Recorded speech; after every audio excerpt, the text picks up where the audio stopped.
Hey, I'm Alex Radcliffe from Board Game Co, and this is To Back or Not to Back. We're going to be doing the usual thing over here, talking about a variety of campaigns with links and timestamps and all those fun things, talking about the campaigns, what's in them, what are the pledge levels, what are the games, and does it make sense to back all of them. If you notice a small little gremlin in the background behind me, that's because there is one. He's playing Minecraft while I go ahead and start this off. And let's go ahead and, speaking of which, let's start off with the Cult of the Now. Cult of the Now is a segment where I take a look at a currently available game. Before we dive into all these crowdfunding campaigns, I usually like to remind you that you can get these games without getting them, a year and a half in advance, putting down your money, not seeing the game, wondering when it'll show up, not sure about the reviews, the price, all those usual things. Although I will say, very often when I do Cult of the Now, I do show you a game that might have been a little bit more expensive in crowdfunding, and I'm like, hey, you could have paid $100, and now it's going to be only $90 over here on the sale. And this time around, it's a little bit the reverse, actually. We have Agamony over here, which I definitely recommend this game. I haven't actually done my review yet, but I can tell you I really enjoy it. Although I will say $195 is a lot for the game, although that's where it comes to the fact that if you did back this game on crowdfunding, it was nearly half the price.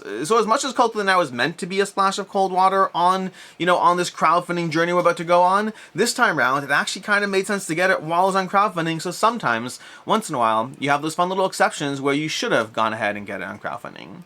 Let's go and dive into the rest of the campaigns, although as usual, disclaimer that please take into account that I've been doing this series since the start of the channel, but I did take a job with GameFound as CMO in August of 2022, and therefore take any potential biases as we go through the rest of these campaigns. And with that, let's go ahead and start off with the board game adjacent category, the Megan Plus board game table by Geek & Son. 293 backers, $401,000 raised. The Megan Plus is one of their lines. It's been around for a bit, the Megan table. I believe they're making changes or adapting. 4 years of knowledge and all those things put into it with like various things such as leg toppers that will adjust the height of the table so you can, not called leg toppers, but whatever it is that makes the table large, longer, taller. So you can use it as a standing table if you want, from the LED lights, from the various accessories, from the accessories wall. They actually have a furniture line for the first time as well, so you can check out a bunch of things, from things to augment your table, or alternatively just things to, additional things, bookshelves, or who knows what, if you can go ahead and get on this campaign. Past that, I'm not going to do a deep dive on the campaign itself. There's a ton of things to check out as far as the game table. This is more of a, hey, if you're interested in it, you can go ahead and check it out, see what they have, see the upgrades. You can watch the video. Honestly, there's a lot of good videos to watch in today's segment. The Megan Plus video is going to be one of many of those.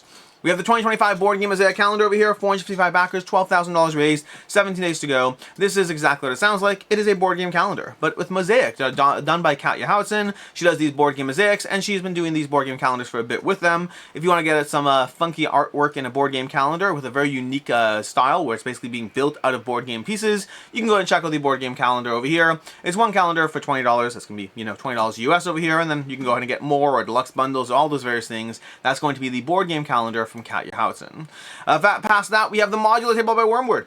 2,400 backers, $736,000 raised, 18 days to go. Another fantastic video. Wormwood in general puts out fantastic videos in addition to their fantastic furniture. Although I will say, watching the video, so full disclaimer here, I have not actually had a Wormwood table, but I have had many tables, or not many, many's a stretch. I've had multiple tables that have the same kind of a ridge thing where they connect. And if you watch the video, one of the things they do with the video, first of all, don't watch the video if you're very what's the word for it? I don't know. If you don't like messes or whatnot, don't watch the video. OCD. If you're very OCD, don't watch the video, because they have a bunch of people drawing on the furniture, making mess, kids spilling things all over the place, and the goal being to show you how resilient the table is as they wipe things down, mop things up, and clean everything in 2 seconds flat.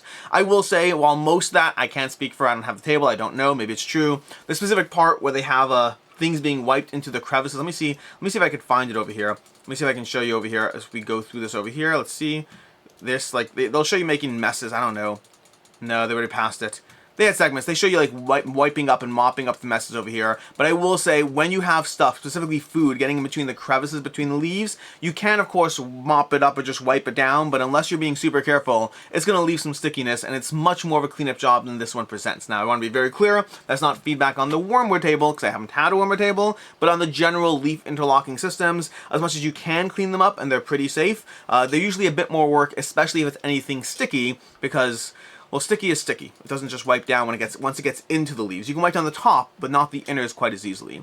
Past that, that's kind of a nitpick on just how quickly and easily they show you cleaning up the mess and all that.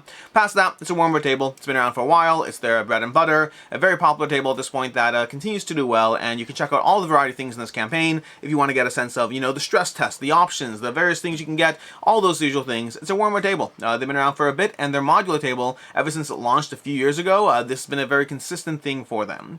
Moving on on to a campaign that's a little different because you can't actually get this campaign, but I missed it last week because it's only like a 8-day campaign and I missed last week's 2 back and back. So we have Aqua ROVE over here. This is more of a just general awareness because I missed the campaign. Aqua ROVE is going to be the newer version of ROVE. It also comes in a smaller kids version of it as well. So there's Aqua ROVE and there's ROVE Junior, giving you the same kind of distilled solo puzzle, but in a slightly more accessible format. So both versions of this, again, you can't really get it right now. They may have a pledge manager. I don't actually know. I don't know if they have pledge managers. They usually do these campaigns once a month, so they turn things around pretty quickly. But at the very least, you should know these exist, because if you're interested in ROVE and you didn't know that this is a thing, well, now you know it's a thing. Not that you can get it. So, here's a game that you can't get. Sorry. Anyways, moving on over here, we have Heroes of the Sanctum. Starting off with the new campaigns over here, we have Heroes of the Sanctum, the strategy card game, 569 backers, $33,000 raised, 3 days to go. Heroes of the Sanctum is kind of an abstracted dungeon crawl kind of situation. You can have your cards, you can have your situations, you can have a variety of heroes, you can be leveling up your heroes as you go through them. This is actually one of a few campaigns. I think we have 2 campaigns that are like this today, if I recall correctly. But this is another one of those games giving you kind of an abstracted, small little dungeon crawl experience. I have not played this one yet so far, but so far feedback seems to be pretty positive from the people who've covered it. And the game itself is going to run you as low as $30 for the core game. It's going to be $73 for the ultimate, and I believe $247 if you want a custom option, which I believe is just for you. If I'm following the campaign correctly, it's not going to be a thing where you get turned into a character for everyone else. It's just specifically you, which I appreciate, because as much as I think that's a cool concept, I also think it can sometimes be off-putting to have something that clearly doesn't fit as well into the game in a game, and this way it's just about the person who bought it as opposed to having all the copies changed. Past that, the game looks pretty fun overall. This is the kind of game experience that I do tend to like this type of game. Whether or not this one worked for me, don't know until I actually play it, but the art looks cool, the game looks cool, the price point seems reasonable enough. You can get, again, $30 the entry point plus shipping and handling and all that for the core box, so not overly, not too much of a barrier to entry on this one. As far as should you back it, should you not, will hold its value. This type of game, usually not as much. Generally, we have 569 backers over here. By the time the campaign ends, you might cross 700, maybe 800. We'll see how it goes. Those last 2 days do tend to see a bit of a bump. But ultimately, I think games like this with a slightly cheaper price point, once you factor in shipping and handling, unless they are like a major hit, usually these ones, they have their audience, they land, and they don't do as great in the secondhand market. Smaller box games just have that burden in general, unfortunately, just with the price point of shipping being what it is, and then the natural flux of just people's interest in new games and which ones actually last and which ones don't. Moving on, we have Rome, Fate of the Empire, solo game of the month. This is from Gabe Barrett. He's been doing this solo game of the month. This is the 3rd one. This one in particular is doing a little better than the other ones, probably fueled by the fact that the designer of this is Joe Clipful, who you might not know the name, but he's the designer of Gloomhaven Buttons and Bugs. Fun fact there, in case you don't know, Joe Clipful designed a Gloomhaven print and play. I think it was called, oh my gosh, Gloomholden. It was called Gloomholden. And then they turned that into Buttons and Bugs, so now he's attached to, obviously a very successful game from Cephalothere. So if you're interested in something from Joe Clipful, you can check out Rome, Fate of an Empire, which in this video somewhere, where was it? I think it was compared to Mage Knight. Was that what it was? No. Was it? Let me scroll down over here. It was something. If you really like playing Mage Knight, this game is going to be awesome. You're going to love this game from One Stop Co-op Shop. And that means something for One Stop Co-op Shop. They don't throw around praise lightly on that. But either way, 1,746 backers, $42,000 raised. 4 days left to go on this one. This is coming from Gabe Barrett's solo game of the month. It's basically exactly what it sounds like. He does a solo game every single month on GameFound, runs the little campaign, and you can check out, get it if you want, and then the next one will come later. That's how it works. That's the solo game of the month. We have $24 for the solo game of the month, $5 for the print and play in case you just want to, get that bare minimum in there and just not worry too much about spending a little more, but just getting what you need for the print and play, and then of course shipping on top of that as well, and a variety of content, and shipping is going to be only $5 or $6 for the game. As far as should you back it, should you not, will hold its value. Like I said in the past about the solo game of the month, it's always hard to say. The price point on the solo games of the month, while not being unreasonable, do price them a bit above things like Button Shy Games or whatnot, which means you have to kind of have a hit. If you have a hit, those games will be sought after. It's hard to know for sure. I think that there's always a chance with any of these that they'll hold their value, but my instinct with most of them is with most of them, you're probably totally safe waiting and then picking it up in the secondhand market or whatever other opportunity you have to get your hands in it. Because, yeah, I think these types of games don't tend to have huge demand. This one is doing a bit better. I would say so far from the solo games of the month, if there was one that was going to be more likely to hold its value, it would be Rome, Fate of an Empire, but it's still guesswork. It still could go either way, and you should be able to pick it up in the secondhand market either way. The only question is for more or less than what it went for.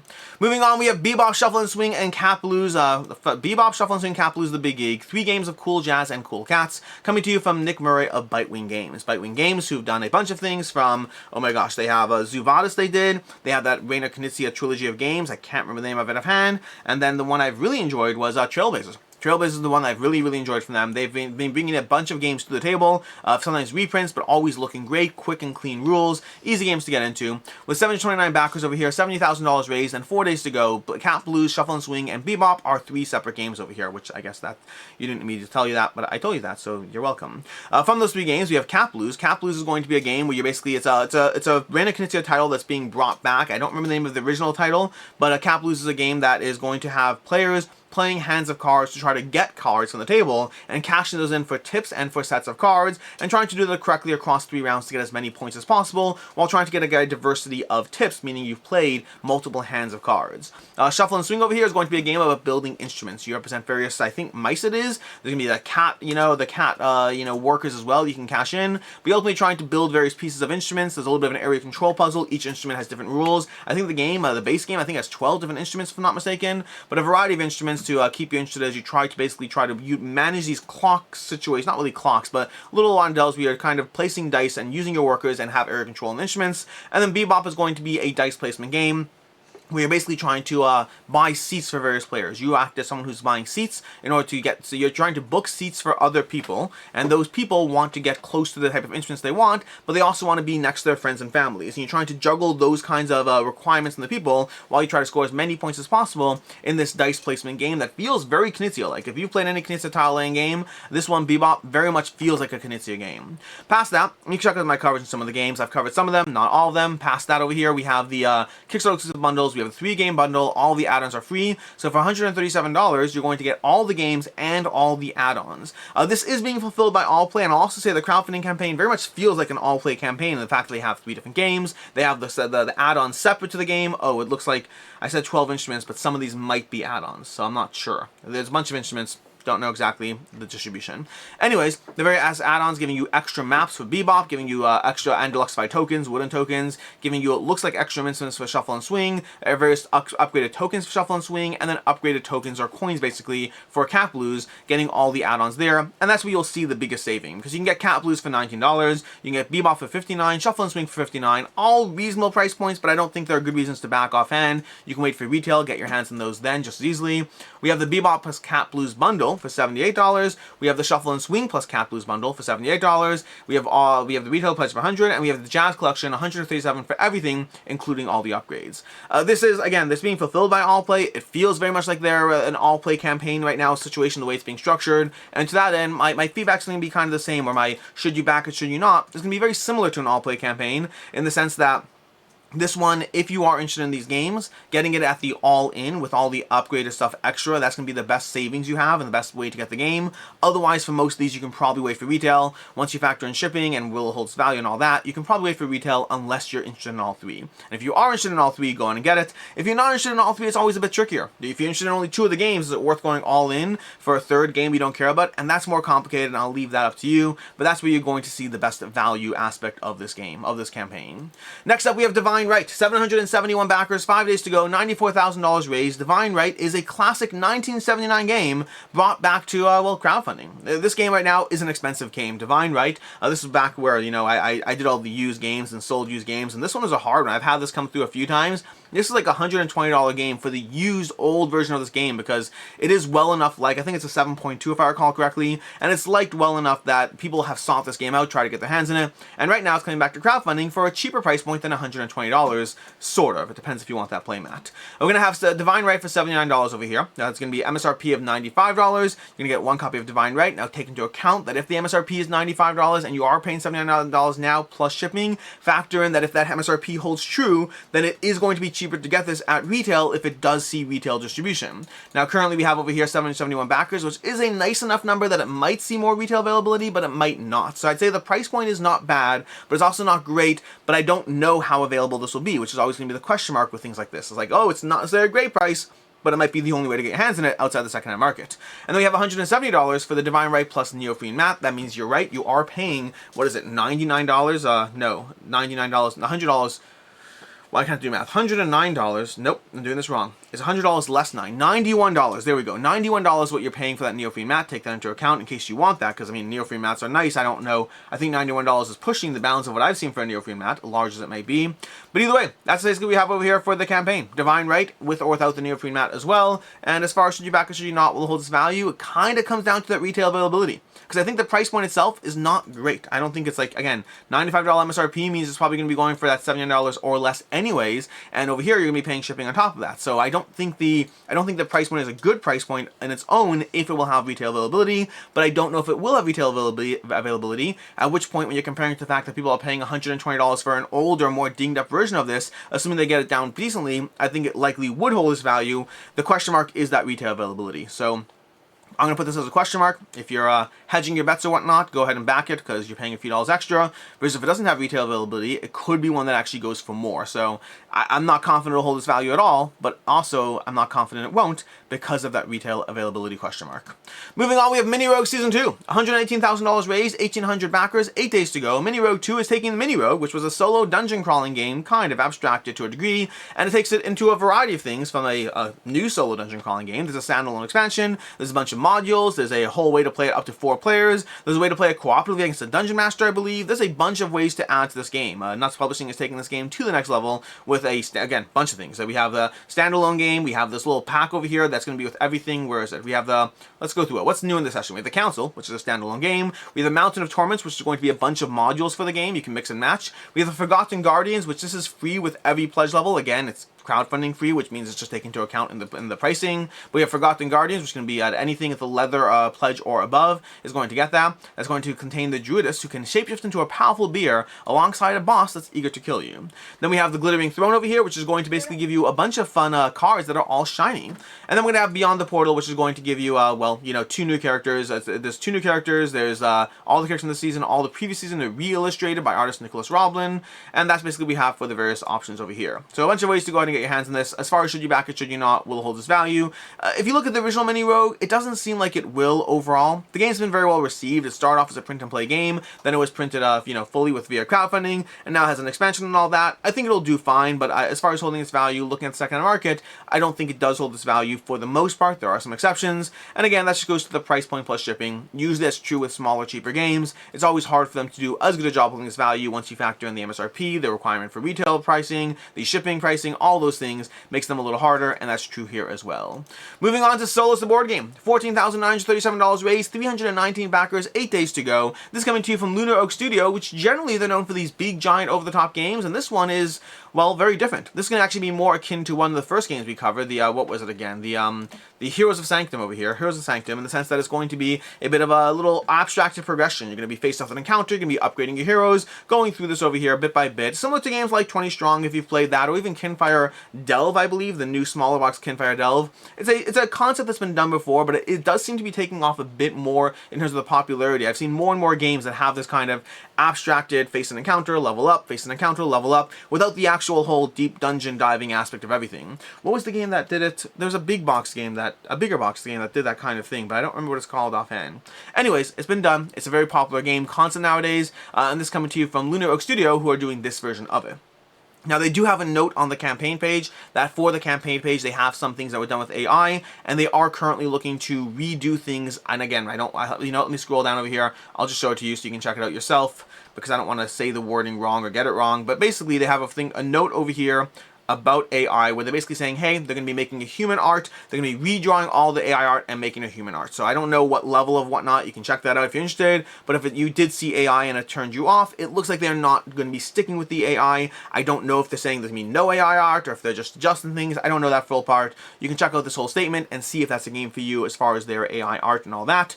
Past that, that's basically it. That's the stuff, which means it comes to the pledge levels over here. We have the Solace Kickstarter edition for $31 of the game. We have the edition plus expansion for $42, so I mean, I assume you're going to bump up to there, because, well, no, sorry, not I assume, 31 to 42, that actually is a jump of $11 over here, and we have the all-in for $63 for the game. As far as should you back or should you not, will it hold its value? Likely not on this one. Same idea as Sanctum. You know, you have 319 backers, that's not a ton of demand. It's the kind of game that, as much as the price point is very reasonable, once you factor in shipping and all that, it's just that these types of games, again, they tend to have a harder time holding the value unless they are massive hits, and so far, with 319 backers, I don't think this one is landing as much as far as finding its audience.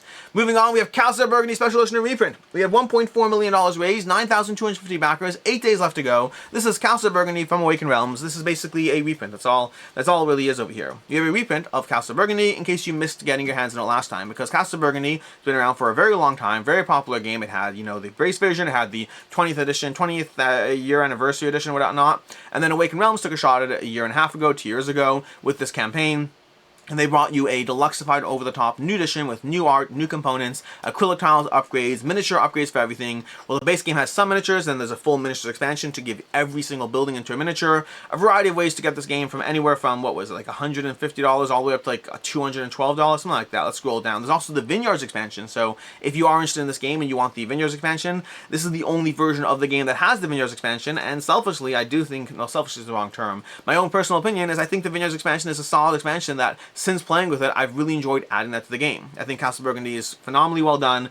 I should be doing a 12x12 review at some point, but 8 days left, I don't think I'm going to have it for you. I still haven't played the game solo, which has been the thing that's holding me back. I've played the game in like every configuration. I played it online, offline, with all the expansions, variations. I played all 3 versions of the game. The only thing I have not done is I have not played it solo and I have not played it teams. I don't know if I need to play it teams. I probably should. But I do want to play it at the very least solo before doing our full review of this one, before doing a revised review of everything Castle of Burgundy, because I like doing these 12x12 reviews when I've explored every single aspect of a game. Which means I probably should play the teams, but it's just, I don't know. Either way, we have the pledges over here. So we have the Castle of Burgundy Special Edition for $95. That is cheaper than what it goes for in retail generally. This is not a cheap game to get in retail. And in retail, you can usually only get the base version of the game. All the extras are a little hard to get your hands on everything. We have the Splendid Pledge, which gives you the playmat, the base game, the various acrylic tiles for $165. They call this the most popular one, and I don't disagree. Now keep in mind, this pledge, you are not going to be getting the upgraded miniatures for every single building. You'll have castles for your base castles, but you won't have replacement miniatures for everything, but you will have the acrylic tiles. Now, fun fact from my own personal opinion, having played with the Special Edition a bunch, is that I probably use the full miniatures maybe a quarter of my plays. I do like the table presence of having absolutely everything miniaturized on my board, but I do find that it's extra table space, extra maintenance, and the acrylic tiles look very, very solid. I do recommend the acrylic tile upgrade. Honestly, if you are a Castle of Burgundy's fan, I recommend the Splendid Pledge over here, just personally, person to person. I just think it's a good pledge. If you're not a Castle of Burgundy fan, I recommend trying Castle of Burgundy in the cheapest form possible and not getting anything on this page, because I think that don't start with a $95 version of it when you can get a version of Castle of Burgundy that's half the price if you don't even know if you like it. So I think overall, Castle of Burgundy, I do think the Splendid Pledge is likely the best bang for your buck. If you do want those extra miniatures, the Grand Pledge for $255 will give you the full miniatures extra add-on for absolutely everything. I do think they're nice to have, but I think you have to be a real fan of this game, because for myself, I am glad I have them, but I probably only use them a quarter of the game, so again, you're only getting so much value out of that.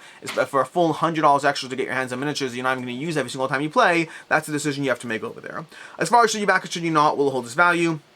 On this one, it seems to overall. The price point for the base game is cheaper than the retail availability generally, and the extras, if you look on the secondhand market, this stuff is going for more than what people are paying for it, because the extra stuff outside the base game does not have a wide retail availability, so you do want to take that into account. It's a very popular game. What is it, ranked number 17 on BGG? It's really high up there. It's one of the most popular games of all time. It has consistently been one of those popular games. It's been reprinted again and again. It is not surprising to see this campaign continue to do well. That is Castle of Burgundy Special Edition reprint from Awakened Realms. Moving on, Tiny Epic Game of Thrones. 8,593 backers, $409,000 raised. This is coming to you from Gameland Games. They are bringing you Tiny Epic Game of Thrones. The first time they have done an IP in their Tiny Epic series, and it seems to be doing decently well. I mean, the Gameland Games, their Tiny Epic series does have a range. You know, I think the top range was, what, $2 million for Tiny Epic Dungeons, and then, like, the lower ranges in that several $100,000 range for, you know, some of the other titles. I think Tiny Epic Game of Thrones, overall, is... Hello. What's up? You need Yoda? Yoda, you need it upstairs. Small interruption. Anyways, Tiny Epic Game of Thrones over here. This is going to be the first one that's an IP. And again, it's doing fine. It still has 9 days to go, so it will probably cross that $500,000 mark. Doing well, not necessarily amazing. And this game is bringing you a bunch of ways to play. You can play it solo. You can play it cooperatively. You can play it, well, there's actually, let me go through. There's 4 ways to play. There's competitive multiplayer, competitive solo, cooperative multiplayer, or cooperative solo play. I need to look into the difference between 2 and 4, because what's competitive solo versus cooperative solo? I am intrigued by that one. Anyways, past that, we have Gambling Games coming. This is, no, I don't know, I said that. We have the pledge levels. We have $40 for the deluxe pledge over here. We have $45 for the deluxe plus cooperative expansion. And we have $50 bringing you the whole extra thing over there, includes the extra heroes pack as well. I believe that's the extra thing you're getting there. Yeah, the extra heroes pack as well for $50. And again, those $5 bumps over here are going to push most people up that ramp. You can see there's 52 at the $40 level. There's 134 at the $45 level. And there's 7,996 at the $50 level, because again, it's only $10 more and you're getting everything. It's a nice way to push people up a ramp where they feel like, oh, it's only $5 more. It's only $5 more. So the base pledge is 40, but in reality, most people are going to go for that $50 pledge level. That's basically what we have over here. A bunch of things. You can go through the campaign a bit more. It's an area control. There's some, you know, heroes and characters and solo play and all these fun things going on in the game. But that's basically a tiny epic Game of Thrones, a tiny epic game set in the Game of Thrones universe. As far as should you back and should you not will hold its value, generally with tiny epic games, usually they don't do a great job holding their value. They have a wide availability, so lots of easy access to get your hands on their games, and the more time has gone on, in general, this is true of crowdfunding in general, but I think it's also true of the Tiny Epic series, their games have not done as well in the secondhand market. Overall, they continue to do well. If you want to get your hands on it, you're not looking at paying that much more for it, so it's usually not that much of a difference over here. So if you're just interested in supporting the publisher, or you're just interested in getting your hands on the game at a cheap available price point, this is fine, but if you're looking for whether it'll hold this value or not, usually not on these series. Moving on, we have the Eternaut, the board game over here. A 1 to 5 player survival board game set amidst an alien invasion in the heart of Buenos Aires. Now, I do highly recommend watching this video. I think it's very compelling. In fact, let me actually scroll through over here, because I think there were some videos that were really solid. Let me see what there was. Which ones were really solid? Maybe that was the first one? I don't know. There were a few videos that were really solid today, but the Eternaut over here is definitely one of them. I thought this was a very well done video. Took me from being not interested in the game at all to, frankly, I kind of want it now. This game over here, 931 backers, $98,000 raised, 10 days to go. Pendragon Game Studio. They've done a bunch of games. They often do IPs. In this case, the Eternaut is a comic book, I believe. It's not, if I'm not mistaken. And they're taking that and they're adapting it to, well, a board game. It looks like it's a kind of survival board game with some element of crafting and narrative. You're going to be wandering around over here. You have various interactions. You can talk to various characters, make choices. The map's going to unfold around you. You're going to have certain threats facing you. You're going to be finding various items, trying to combine them. Look at that. I have a hatchet, and I have like, I don't know, some rope and a stick and this, and suddenly, boom, I have a spear now or whatnot. So you can have a degree of crafting, a degree of survival, a degree of narrative, all mixed up in this game. 1 to 5 players, 30 minutes per player for the game. That's basically going to be the Eternaut and base game. There's a bunch of ways to get everything over here. We have the core pledge for $74, which includes the crowdfunding exclusive expansion over here. So every one of these pledges does have crowdfunding exclusive content. We have the narrative pledge for €99 over here, $106. That's going to add a new storyline with some new narrative to go through over here. And then we have the miniature pledge for $127. Please note that drops the little expansion over there, so you are getting a subset of things. And then lastly over here we have the all-in pledge for $170, giving you absolutely everything for the game, all the stuff, the miniatures, the expansions, the content, all the stuff for the game over there. That's basically going to be what you have for this. As far as should you back or should you not, will it hold its value? Now again, first of all, I do recommend checking out the video. I think the video, again, took me from being like not really interested or caring to thinking this actually could be a kind of fun experience. I think it might, like, I'm getting vibes of like this War of Mine combined with a little bit of crafting from, what's that Mythwind game that has crafting? I don't recall. But whatever it is, I got a little bit of crafting it, and then it looks like it might be a little simpler and a little less defeatist than this War of Mine. But past that, as far as will it hold its value, if you look at the previous games from Pendragon Game Studios, the answer is maybe. Like, they have definitely had their games that have held their value. If you look at the Thing's going to be a big one, but that is a very popular game, so take that into account. But the Thing, the board game from Pendragon Studios, does a great job holding its value in the secondhand market for all the stuff that was hard to get at retail, for all the extra crowdfunding stuff. For the their next one, which was, I don't remember the next game offhand, but whatever the next game was that they had, Solar something maybe, I don't recall the exact title. That one is too new to tell. Only just landed. There's not a lot of sales information on that one. But for Pendragon Studios, some of their games have done just fine holding their value. So I think this is definitely a question mark. It could do well. The game looks good, has solid miniatures. If the game does well, again, I think this is more of a question mark. I think it's less likely to hold its value compared to The Thing, which is a much more successful IP. But I think overall, again, if it's a good game and combined with Pendragon Studios and with the fact that they have exclusive content, it's one that goes more into the maybe camp. So it might not. Hard to say for sure.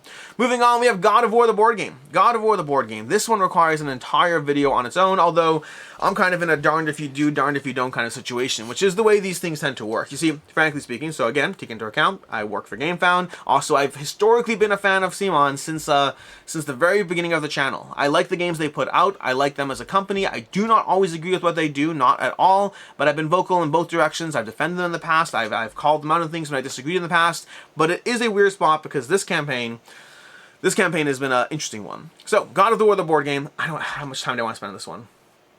We'll spend a few minutes. Let's give it a few minutes to some background up here. God of War, the board game from CMON Games over on GameFound. They launched this one. They launched it with a lot of people upset about a lot of things. And I understand all those upsetness, although I will say I think it's always fascinating. The first thing I'll say is they launched without any gameplay content on the game. And there are a lot of people who are very frustrated with that.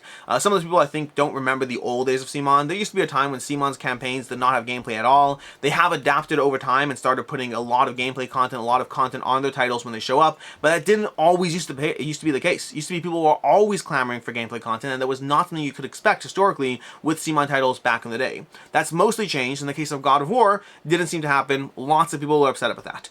Regarding that one, I'll say I completely understand people wanting gameplay content, and I completely do think that CMON should have gameplay content. There's a reason I reached out to them and tried to get a gameplay up as soon as I possibly could, once I realized there was no actual gameplay content out there. But I do think there's a lot of people who are like, they're unprepared, and this and that, and all these things, and I don't think people necessarily realize what it is like to work with an IP. I think when you are working with an IP, some IPs are very flexible, very easy to work with. Other times it can be very, very hard. Trust me when I say that CMON is not, they're not stupid. They know what needs to happen to a certain extent, but they also need to make sure things continue to happen. They have timelines, they have projects, they're trying to make sure that things go up. I assume that they would love to have a prototype, a physical prototype, and have everything done. I assume they'd like to do the things that make them more money on these campaigns, and so I do assume that they're likely to just IP restrictions. I don't know for sure. I'm just assuming. There's a lot of people in the comments who are like, how could they possibly be? This gives me no confidence, no faith.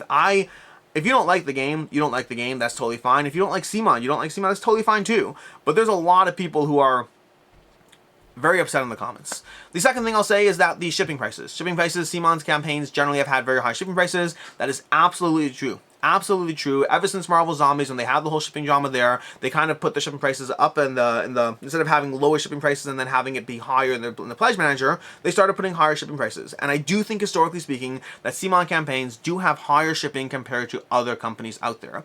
I hesitate to use any words outside of saying that statement. I hesitate to say anything else, just because I don't know what their actual shipping is like. I don't know what the pricing, and yes, it is true that they use Guillotine Logistics, that I believe it's owned by CMON, but I could be mistaken. They use that for fulfillment, but the shipping prices are high. That said, they're always published, they're always present, and I believe, ever since Marvel Zombies, I believe they've been roughly in line with what people expect, so their shipping prices are at least accurate, but yeah, it is absolutely frustrating, I get that.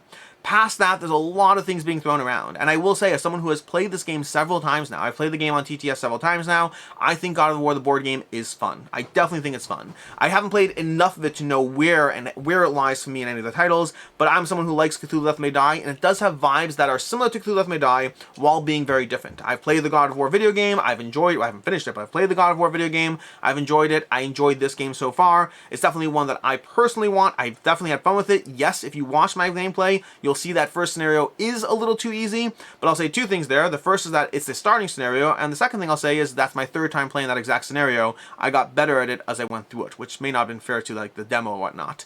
But either way, God of War, the board game, lots of people upset. I won't heavily go, again, it's one of these things where no matter what I say, I'm in trouble. If I do defend CMON vigorously, then of course I'm defending them, because why wouldn't I? And if I don't defend them, then I'm like, well, even Alex isn't defending them.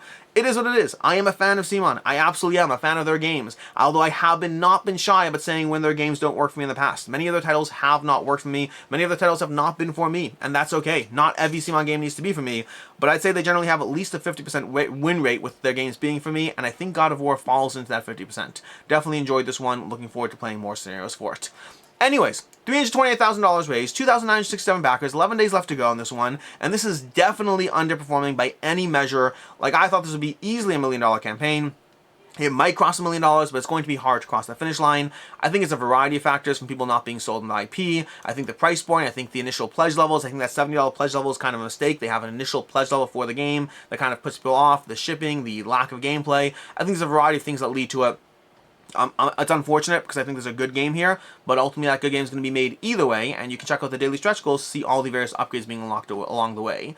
But the core game is basically a dungeon crawl experience, sort of. And I say sort of because there's no real unlocking of tiles, at least not from what I've seen, so it's not like there's no sense of exploration in the game. You're just wandering around the board, enemies are going to be spawning, and then you're going to go ahead and fight the baddies. So it's basically enemy spawn, you fight the various enemies, you try to accomplish the goals that will eventually bring the big bad boss onto the board. Again, it's got similarities to Cthulhu Death May Die there.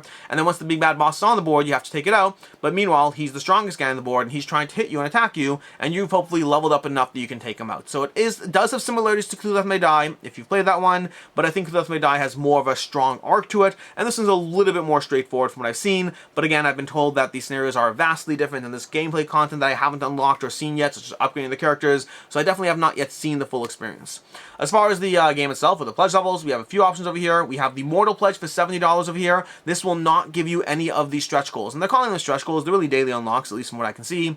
So it will not give you all the various daily unlocks in this. So this core pledge over here is not worth it. If you're looking at should you back it, should you not, I would not get this core pledge, because if you're interested in that, I would just get that at retail. It'll be cheaper at retail because, yes, there's a savings on retail, but that savings is true all the time, and you're going to be paying a much higher shipping price over here. So if you just want that core Mortal Pledge, I would recommend against it. Wait for retail for that one. Versus the Demigod Pledge over here. Demigod Pledge is going to be $90, and that's going to give you all the various extras, the daily unlocks, the stretch goals and whatnot, the crowdfunding exclusive content. There's a free $35 expansion added at no cost. Again, take those things into account. Free doesn't mean free. Free just means that all the factors that you're paying for are just taken into account into a bundle. That said, there's still a full expansion being added into that price point that you're looking at, which will offset the shipping by a decent amount. I don't know what their plans were as far as how they added it or not, but it does seem reactive. It does seem like they said, here's more content. Maybe they took it from what would have been planned daily unlocks or stretch goals. I don't really know, but they had this one pretty quickly, so I think the turnaround on from when the amount of upsetness was present around the shipping costs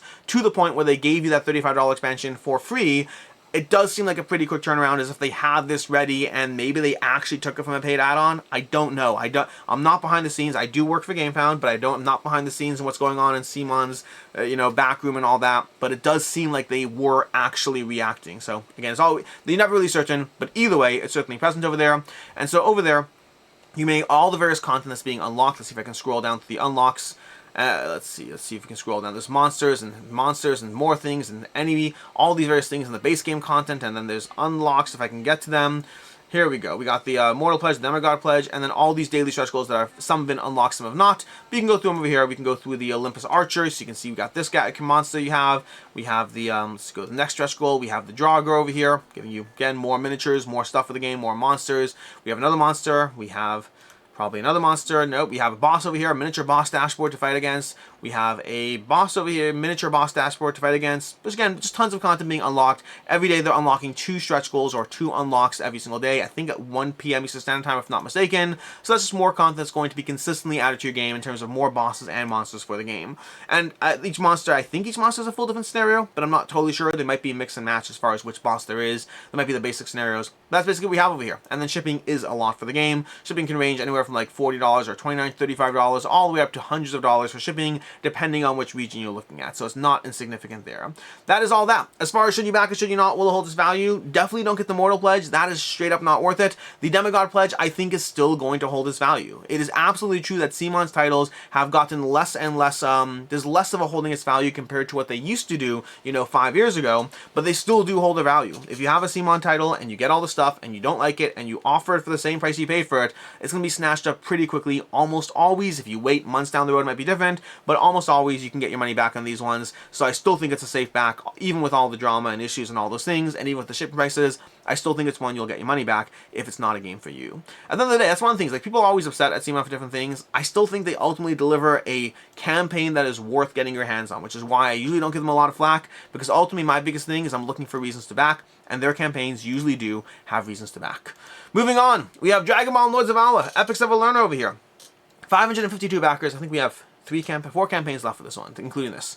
Dragonbond Lords of Vaala, Epics of Eternaut. We have 552 backers, $57,000 raised. This is a new expansion to Dragonbond. Dragonbond is a character where you take control of either generals or dragons that can bond, hence the name Dragonbond. So you start off as either a general or a dragon, and then eventually you might bond, so a general and a dragon might bond. By the way, I've been reading The Fourth Wing recently, really liking that, just unrelated. Well, not entirely unrelated, very related. Anyways, Dragonbond Lords of Vaala over here, so in the game you're going to have dragons and generals, and they bond, and you have action programming, so you have trying to get various points in the game, but you have to program your actions by placing cards down to a stack and then resolving the stack as you go. So it's an interesting little puzzle of trying to make sure your actions come out in the right order, also while trying to decide when to bond or how to bond, so you can go ahead and face up against the others. And especially once 2 people bond, you kind of incentivize the other 2 to bond, because at that point it might be a little better to have like a more even playing field. Either way, very interesting, very clever, very different area control game. There's a little bit of area control, a little bit of action programming, a little bit of teaming up. It's a very interesting combination of things that all work together pretty decently.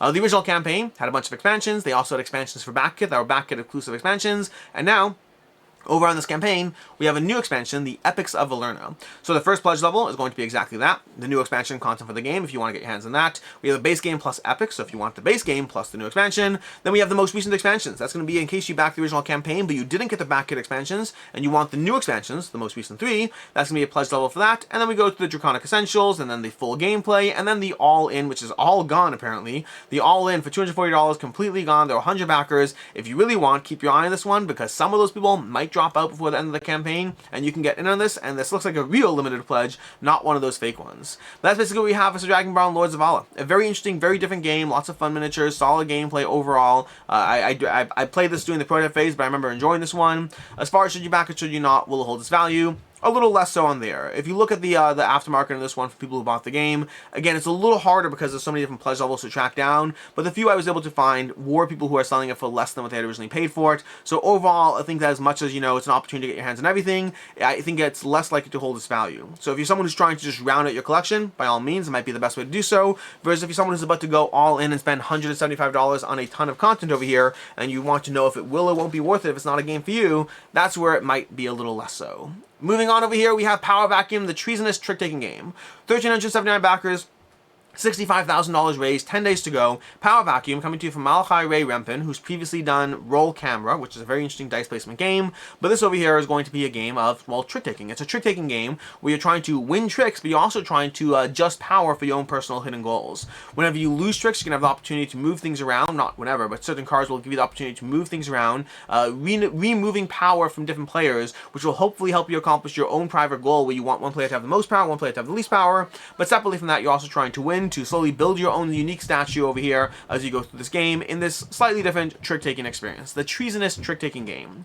Pledge levels for the game are going to be $35 for the standard of the game, $45 for the Power Vacuum Superior for the game, for the one copy of the game, and the upgrade pack with wooden pieces for the game for $45, plus, of course, shipping. As far as should you back or should you not, will it hold its value? I'm hesitant to believe it will hold its value. I think the price point on this game, while it might be unique and it looks very cool and all those things, I think the price point for a trick-taking game is a little up there. $45 before shipping for a game that's trick-taking.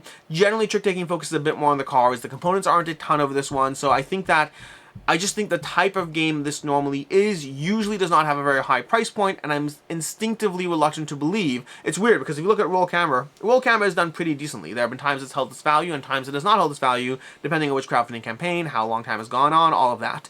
But I think there's definitely an audience for this one, and it looks very cool. I'm intrigued to try it myself, but I think as far as holding its value, I just think it's a little less likely, just given the price point on the game versus what a trick-taking game is. Lots of solid quotes, lots of people who play the game, including Cole Worley, I believe, is on this page. There's a lot of people who play the game who seem to be fairly positive on it, but again, I think that price points are still price points and perception is still perception, which has me a bit hesitant to believe in that one.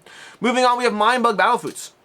€257,000 raised, 2,654 backers, 12 days to go. This is going to be the third entry in the Mindbug installment, although to be clear, each installment has had multiple campaigns. There's usually like a campaign, expansion, there's been 2 expansions last time, now we have 2 new expansions, the Kingdom and Galaxy expansion over here, so a lot of content from Mindbug at this point. Mindbug coming to you from Richard Garfield, and it's basically a dueling card game that you're going to have just hand of cards. You're going to be trying to play cards to attack each other, and to slowly, just every turn you do one thing. You can play a card, you can attack, do those things. The tricky part is you have mind bugs. Each player has 2 mind bugs, and the way the mind bugs work is that you can use your mind bug when somebody plays a card to take control of their card. It will be their turn again, but you can basically take control of their card. But you can do it twice, but so can they.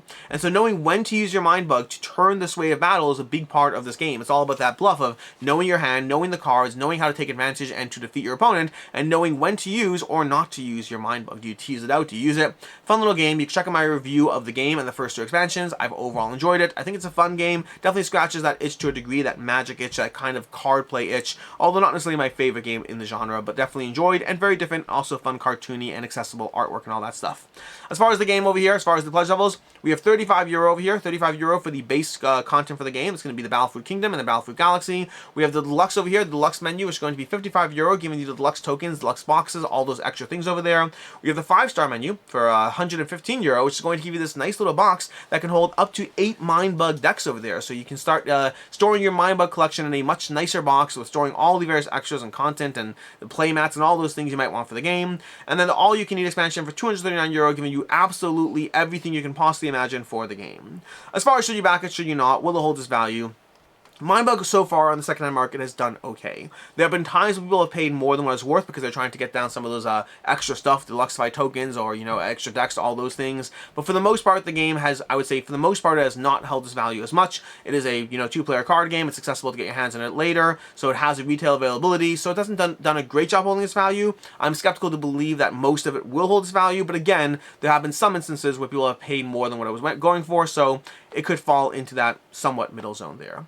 Moving on, we have KeyForge Amber Skies by Ghost Galaxy. $185,000 raised, 676 backers, 15 days to go. KeyForge Amber Skies is going to be the third, Amber Skies, I believe, the third iteration of the game since it was taken over by Ghost Galaxy. This is the third game found campaign for it. Each time they're putting out a new set. I think they had like 5 sets before and then 3 sets now, so a total of 8 sets if I'm not mistaken. But basically, Ghost Galaxy took over the game from Fantasy Flight. They've been putting out more content for the game, so if you are a KeyForge fan, which is basically a game of trying to forge your keys, I guess. You're trying to forge keys. You're trying to forge 3 keys before the other player, collecting Æmber to do so, trying to place creatures out, take down your opponent's creatures, and try to control the flow of Æmber so you can go ahead and forge keys in the game. The pledge levels over here are going to be 160, and this is the new set. The new sets always introduce new content. These are all programmatically developed decks, by the way, so each deck is completely unique. If you're not a fan, if you're not aware of the KeyForge system, each deck is completely unique. They're all they're generated with a whole algorithm that keeps everything different. When you buy cards, you don't get to craft your own decks. You're using a deck.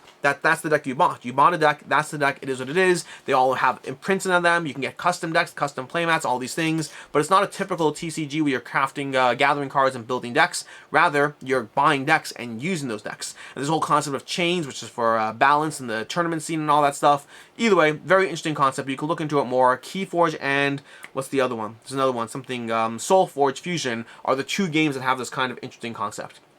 Back to KeyForge over here.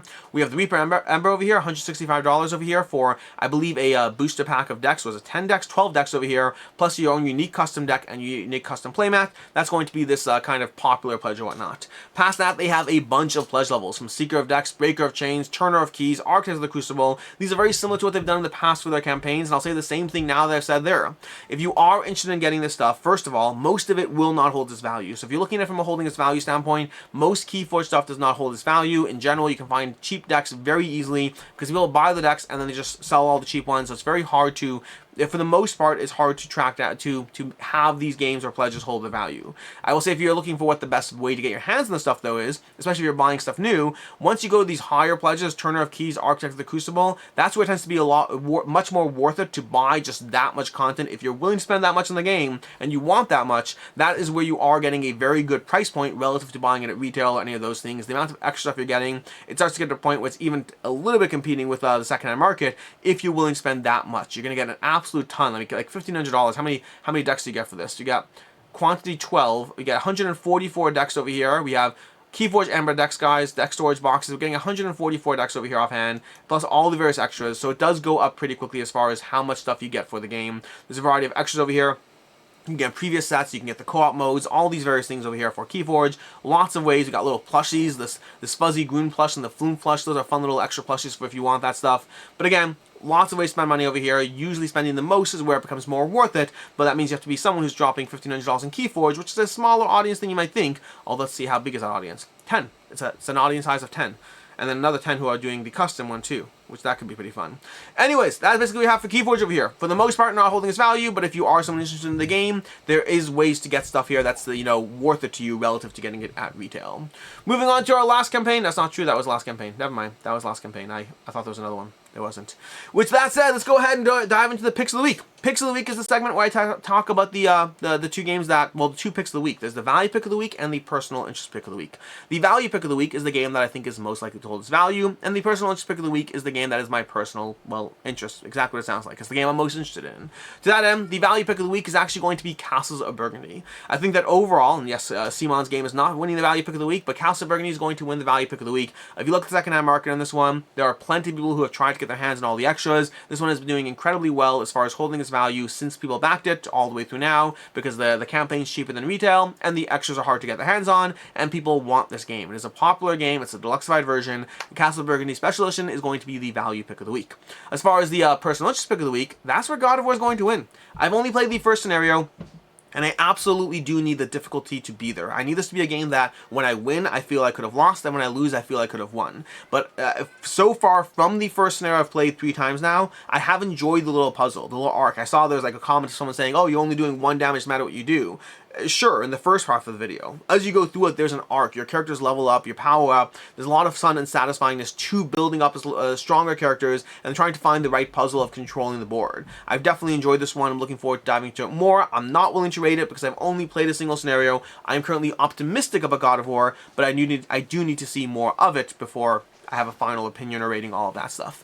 As far as games coming up next week, games coming to launch next week, we have Core of Discovery. It's going to be launching, I believe, on Tuesday. You can check that out from Jay Cormier, Off the Page Games, who have done Mind Management, which I believe you actually can get Mind Management in this campaign as well. That should be launching tomorrow. And then we have the big one, Earth Abundance Expansion, launching April 22nd. So again, another one launching, well, today. I guess launching today on Earth Day. We have Earth Abundance launching today. Although I will have content on it, but it's going to be launching tomorrow, not today. So there's that. That's what we have for some of the games launching, well, this week. And that's basically everything. Until next time, I'm Alex Radcliffe from Board Game Co. I hope you enjoyed this video, and as always, I hope you have a good one.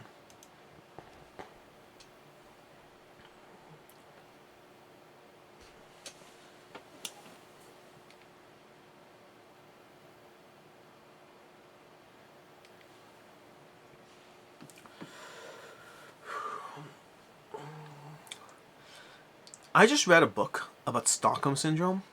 It was pretty bad at first, but by the end I kind of liked it.